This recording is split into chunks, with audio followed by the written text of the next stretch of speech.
வணக்கம். அன்பார்ந்த இணையதள நேயர்களை www.qcrc.in என்ற இணையதளத்திற்காக நியூஸ் தமிழ் செய்தி அறிக்கையை தற்போது காணலாம். இன்று 9 நவம்பர் 2008க்கான முக்கிய செய்திகளை இப்பொழுது பார்க்கலாம். தமிழக சட்டசபை நாளை கூடுகிறது.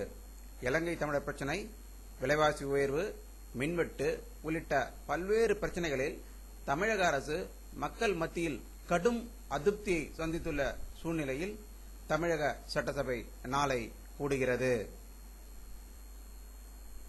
இந்திய கடல் பகுதியில் மீன்பிடித்துக் கொண்டிருந்த ராமேஸ்வரம் மீனவர்கள் மீது இலங்கை கடற்படையினர் நேற்றிரவு தாக்குதல் நடத்தியுள்ளனர்.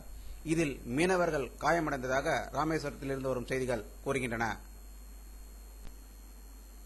விடுதலை புலிகளின் அரசியல் துறை பொறுப்பாளர் நடேசன் நேற்று அளித்த பதில் ஒன்றில், நாங்கள் எப்பொழுதுமே போர் நிறுத்தத்தை விரும்புகிறோம், எனவே போர் நிறுத்தம் செய்வதில் எங்களுக்கு எந்த தயக்கமும் இல்லை என்று அவர் கூறியிருக்கிறார்.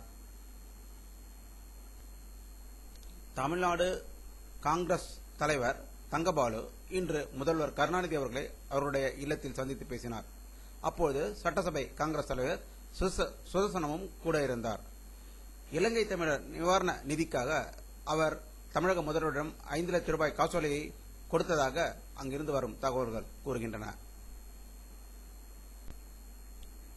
தமிழக சட்டப்பேரவையில் குளிர்கால கூட்டத்தொடரில் எதிர்க்கட்சியான அஇஅதிமுக திமுக அரசின் மீது நம்பிக்கையில்லாத தீர்மானம் கொண்டு வந்தால் அதற்கு ஆதரவு அளிக்க மாட்டோம் என்று பாமக நிறுவனர் ராமதாஸ் அவர்கள் இன்று திருச்சியில் தெரிவித்ததாக அங்கிருந்து வரும் தகவல்கள் கூறுகின்றன. தமிழகத்தில் பெருகி வரும் விலைவாசி உயர்வு, மின்வெட்டை கண்டித்து மாநிலம் முழுவதும் 16ஆம் தேதி ஞாயிற்றுக்கிழமை தேமுதிக சார்பில் மகளிர் அணி சார்பில் ஆர்ப்பாட்டம் நடத்தப்படும் என அக்கட்சியின் தலைவர் விஜயகாந்த் அவர்கள் கூறியிருக்கிறார்.